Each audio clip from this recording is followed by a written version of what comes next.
Brian, we're talking about these figures.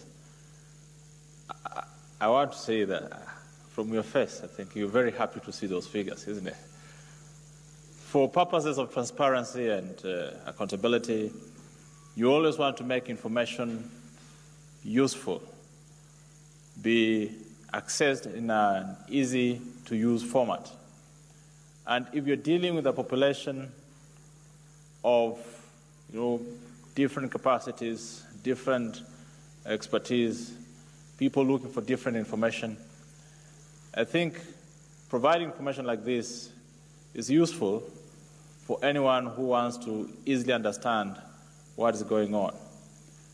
So we are not at all dismissing this information.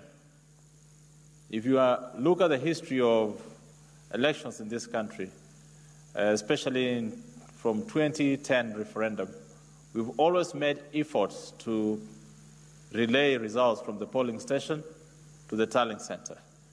It's a tradition that Kenya has, and I think Kenyans do not expect less other than sharing information in a more transparent manner.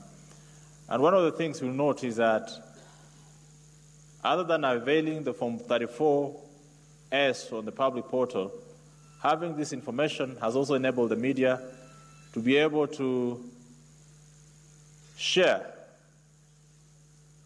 a lot more with their audience in different formats. So I think it's very useful. It's good practice around the world. Doing the opposite basically will be almost creating a blackout on what's happening around the country in terms of elections. I think that's a good answer.